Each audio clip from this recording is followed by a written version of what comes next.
to Dr. Manita Madam and the entire team, for conducting. Ma'am conducts these sessions in all our meetings, and they always gives us a good insight. Now actually there are two next sessions, which is chemotherapy in locally advanced lung cancer and neoadjuvant IO. Both the speakers are not there because of some emergency, so both the topics will be covered by me only. So I know I have strong supports of neoadjuvant in the audience. Dr. Govind Babu sir is there, Dr. Kumar Prakash is there. But still I will just highlight in next 20 minutes what are the options of the neoadjuvant and why neoadjuvant. Now the thing is that this is the highlighted subset. So the highlighted subset which we are seeing, typically we always discuss N2, you decide isolated N2, you see bulky N2, insulated N2. So these are the things, whenever we discuss this. And this is the diagram which is very close to my heart, because I got scolded because of this. So the thing is that Dr. Kumar Prakash is my teacher. So once he asked me, why NSDT? And then I just told him it's a locally advanced, then why, which stations, everything. And the same things were asked in my exams also, so thankful to him. So this is something which is more important, and all of you must learn this diagram, definitely, which is most important thing. So by and large, what we are going to discuss in next 15-20 minutes about this N2 disease. First of all is incidental N2, it is T1 to T3 N2. N2 found at surgery like microscopic N2, which is 3A1, microscopic or spectroscopic on frozen, potentially resectable N2, which is minimal N2 or single station, the potentially resectable N2, which is Pancoast tumor, T3-4N1 or T3N2 selective. But there is a risk of incomplete resection. Then we have unresectable N2, potentially resectable T4, basically pulmonary artery, carina, spine, trachea, vena cava, right atrium, unresectable T4, and unresectable N3. So all these things, what we are going to discuss. So first of all, resectable, locally advanced 3A, N2 and not bulky. Now, most of the times, we always feel, the local treatment, like in majority of the subset when we see, the local treatment is must, either surgery or radiation when we look at, but how to go about it. As we know, almost I think 5 to 10% of the patients which visits our clinic may be upfront operable, and that is also a very optimistic number, but almost 85% of the patients, they are almost in the advanced stages, they will require some sort of the systemic treatment. And then what is the need of this neoadjuvant treatment?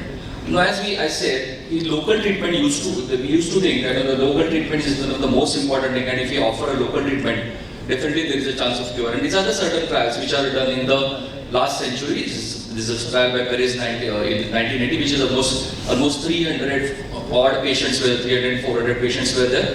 This was basically a radical RT in this subgroup, and there were various radiation subgroups were there, 40 gray split, there was 40 gray, 50 gray, 60 gray, various radiation schedules. And look at the OS, it is somewhere just 8.5 to 10 months median OS. This is another trial, and this is something which has shown importance of pre-systemic therapy prior to a local therapy. This was a CALGB study in 1990.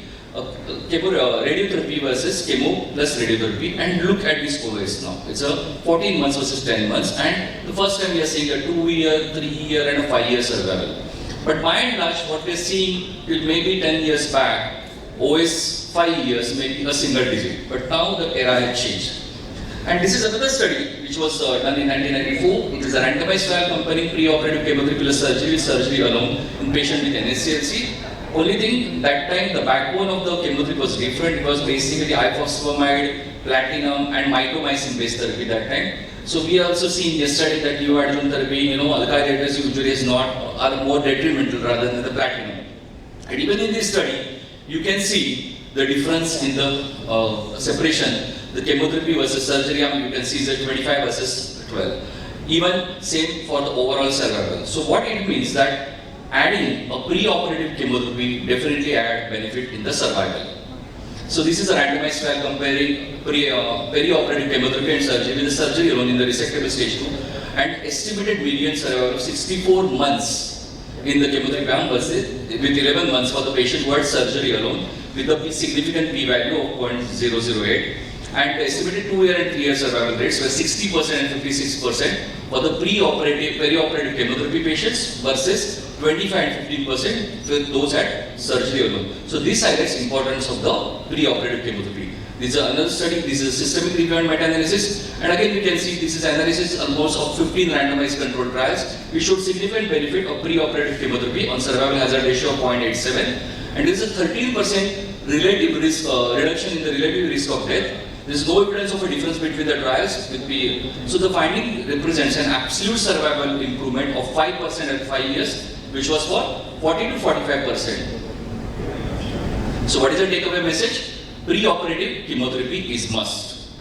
Next, whether you wanted to give induction chemotherapy or induction chemoradiotherapy. So adding radiotherapy in the neoadjuvant setting, whether it will change anything.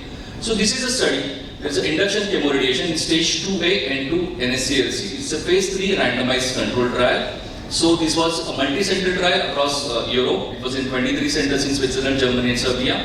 So eligible patients had pathological proven stage 3A and 2 NSCLC and randomized 1:1 ratio. So chemotherapy, those with the chemoradiotherapy, they have received 3 cycles of neoadjuvant chemotherapy, 100 mg per meter square of cisplatin and 85 mg per meter square of docetaxel, followed by radiation, 44 gray in 22 fraction over 3 weeks, and control group received neoadjuvant chemotherapy alone. So all these patients undergo the surgery. So you can see this was study from 2001 to 2012. There are 232 patients were enrolled, out of which 117 were allocated to chemoradiotherapy and 115 to chemotherapy. So median event-free survival in these two groups was, it is 12.8 months in the chemoradiotherapy versus 11.6 months, and then in the chemotherapy group, the median overall survival was 37.1 months with radiotherapy arm. So radiotherapy did not add any benefit to induction chemotherapy followed by surgery. So we suggest one definitive local treatment modality combined with neoadjuvant chemotherapy is adequate to treat resectable stage 3A and 2 NSCLC. This is another study of phase 3 study of induction treatment with concurrent chemoradiation with chemotherapy before surgery, again in N2 disease, and we can see the chemotherapy and surgery arm.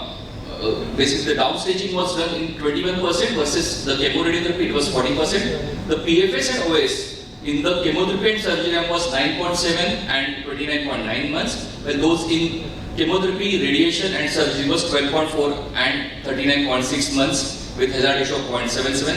So the PFS and without downstaging was 55 and 9.4 months. So the OS and without downstaging was 63.3 and 29.5 months respectively with hazard ratio of 2.62. So the addition of radiotherapy to induction chemotherapy conferred better local control without significant adverse events, and tumor downstaging is important for prolonging the overall survival in stage 3A and 2 NSCLC. So again, this is comparing the benefits of chemotherapy, radiotherapy and chemotherapy. It's a meta-analysis. And what is the conclusion was? The pre-operative chemoradiotherapy as compared to induction chemotherapy is associated with similar peri-intervention mortality, a greater tumor response, mediastinal downstaging and rate of R0 reduction, but it does not improve survival of resectable stage 3A and 2 NSCLC patients. So what is the take-home message? There is no evidence to suggest that neoadjuvant CRT is better than the neoadjuvant chemotherapy in the terms of PFS and OS. So what if it is a molecular positive? Now in the lung cancer you cannot speak unless you have the mutation analysis. So whether somebody, and EGFR is the mutation, they have changed the landscape. So this was a study. These are all studies between 2010 to 15, and you can see the erlotinib as a pre-operative or geftinib as a pre-operative and post-operative erlotinib and chemotherapy or geftinib. So look at the overall response rate. It is 54.1. 42, 58, 81. So all these things, what we see, there is a definitely role when you are giving the EGFR positive TKR in the EGFR mutated patients. So erlotinib versus gemcitabine, this is a trial versus cisplatin as a neoadjuvant treatment in stage 3A and 2 EGFR mutant. And this was 386 patients were screened, 72 were randomly assigned to treatment, intention to treat population, and 70 were included in the analysis. The overall response of erlotinib versus chemotherapy was 54.1% versus 34.3%. There was no pathological complete responses in either of the arms. And the primary endpoint, though overall response rate with 42 days of neoadjuvant erlotinib was not met, but secondary endpoint for PFS was met. So this is another strategy which can be used in the patients who are EGFR mutated. So most important thing, and we are discussing this since yesterday, immunotherapy and no oncology discussion can be complete unless you have discussion about immunotherapy. So We also have a now debate after some time, neoadjuvant versus adjuvant immunotherapy. So this is a neoadjuvant nivolumab plus chemotherapy, checkmate 816 study design. This was nivo plus chemo versus chemo. There was another third arm also was there, nivo EP, but it was closed early because of the other data was already available. So after this, the surgery was done within the 6 weeks post-treatment, and optional there were adjuvant chemotherapy RRT. The primary endpoints were pathological CR and event-free survival. We can clearly see the median EFS in nivolumab plus chemotherapy arm was 31.6 months versus 20.8 months, with impressive hazard ratio of 0.63 and a significant p-value. And the median overall survival in the nivo plus chemo, it was almost 179 patients not reached versus chemotherapy alone. We can look at the hazard ratio of death is almost 0.557. So definitely there is a statistically significant improvement which we can see in the progression-free survival. This is another study, the NIM2 study. Again, this is NSCLC locally advanced potentially resectable 3A, 3B. EGFR and ALK were excluded, which is again what is the recommendation. They were randomized in 2:1 fashion. The experimental arm was nivolumab 360 mg, paclitaxel 200 mg per meter square, and carboplatin AUC5 3 weekly surgery. And adjuvant treatment was with nivolumab 480 mg every 4 weekly for 6 months. Well, control arm has chemotherapy followed by surgery and observation. So this was the primary endpoint pass here. We can look at it is 36.8% in the nivo plus chemo versus 6.9% in the chemotherapy with odds ratio of 7.88 and significant p-value. What is about the unresectable? So benefit of chemotherapy. Now we can look at this. The first we have I've already discussed about the radiation, and look at this. The chemotherapy, the radiation alone with the chemotherapy radiation. Look at the 2 years survival, 3 years survival. 2 years is 26 versus 13. 3 years 23 versus 11, and 5 years is 17 versus 6. Again, this is the Switzerland group studies, SAC. Again, we can look at only RT, daily chemo RT and weekly chemo RT, and we can look at the benefit at 2 years and 3 years. So what should be the timing of the chemotherapy and radiation? Shall it be concurrent or sequential? So these are the studies. So this is by Ferius 1999, but we are looking at the chemotherapy followed by radiation, chemotherapy radiation. Definitely the concurrent radiation, we can look at the survival is better than the sequential. Same hold true for this current RTOG study in 2013. We can look at the 5-year survival, and Box Karpe 2007 study. Again, we can look at this is almost comparable at a 3-year. So this is a meta-analysis of concomitant versus sequential chemoradiotherapy in locally advanced small cell lung cancer or non-small cell lung cancer. So there was a significant benefit of concomitant radio chemotherapy with overall survival. With hazard ratio of 0.84 with an absolute benefit of 5.7%, and at 3 years and 4.5% 5 years. For progression-free survival, the hazard ratio was 0.9. So the concomitant radio chemotherapy as compared with sequential radiotherapy improved survival in patients with locally advanced NSCLC, primarily because of better loco-regional control, but at the cost of manageable increased acute esophageal toxicity. So what are the practical issues? Patient is fit for CTRT, then CTRT followed by durvalumab if there is no progression. But how many patients are really affording durvalumab? And patient is unfit for CTRT, then NSCT followed by RT or CTRT followed by durvalumab consultation in case if there is a no progressive disease. So this is another study, Robinson et al. At Everyday Clinic. These are 237 patients with stage 3 NSCLC included in the study. 130 were not treated with radical or curative intent, which is almost 55%. Major time-independent variables cited for palliative intent was extreme age, comorbidities, patient choice, and poor lung function. The time-dependent variables include tumor progression on imaging 15%, weight loss 33%, PS 32, and occurrence of major complications such as hemoptysis, lung collapse. Significant number of patients, which are almost 20% experienced a decline in performance status to 2, 3, and 4 from 0 to 1 over the course of diagnostic journey, and 12% experience a transition from no weight loss to more than 10% of weight loss. This is Indian data. So why the NSCT was given? Now surgery was planned in 61 and chemo radiation in 35. So reason for NSCT in surgery, almost 43 out of 61 of N2 disease, while in 3 it was upfront medically inoperable due to poor pulmonary functions to optimize their functions. So final treatment was surgery in 33, in CTRT in 1 and palliative in 6 and default at 3. While in the upfront medically inoperable, final treatment CTRT in 2 and palliative 1. So upfront borderline resectable primary tumor, still final treatment was out of 14, only 4 could undergo surgery. CTRT was 5, palliative 3 and defaulted 2. In chemoradiation, the NST was given either because of the bulky primary tumor or because of the poor pulmonary function. So we can look at, if we have given the NST prior to a definitive therapy, there is a survival difference. At 2 years, it is 25 months versus 12 months at 1 year. So what is the myth? Most of the times we heard, if it was borderline resectable, if you have given the neoadjuvant, probably you might see a progression and patient may not get operated. And this was the various immunotherapy trials we are looking at as the chemotherapy. In this Switzerland trial, SAKK, almost 18% of the patients, they never underwent surgery. Even in Nadim, in chemotherapy IO, 10% of the patients.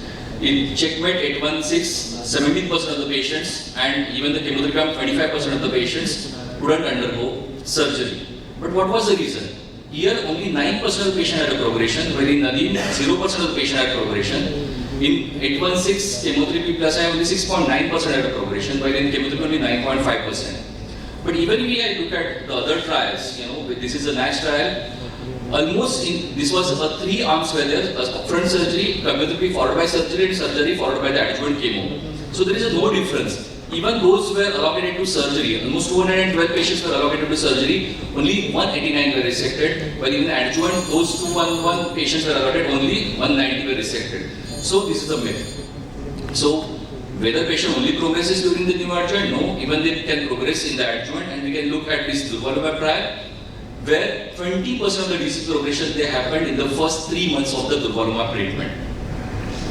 So this is a comparison of neoadjuvant versus adjuvant approach. These are the trials, Checkmate 816. Look at the, so here we can look at the median EFS of 31.6 months. Well, if you look at the adjuvant setting, with pembro it is 53.6 months and atezo it is 36.1. But look at the stage 3A population here. It is almost 64% in the Checkmate 816. While if you look at IMP 010, it is only 41%, while in KN 091, it is only 30%. Plus, in Checkmate 817, the EGFR and ALK were not included, while in this, the IMP 010, it is EGFR mutated 11 to 14%, while ALK were 3 to 4%. And in KN 091, EGFR mutated 6% versus ALK is 1 to 2%. But only thing I just wanted to highlight, whether this kind of 3A patients were taken up in this adjuvant or the upfront resectable setting, which were actually taken in the Nadim study. So this is something which is more important when we are treating with the neoadjuvant approach. So the conclusion is locally advanced, neoadjuvant chemotherapy is the way forward, safe and effective, and definitely it improves outcome. It also gives us a fair idea about a tumor responsiveness to the therapy. Definitely whether this PATH CR will tend to increase overall survival, only time will tell us. Thank you very much.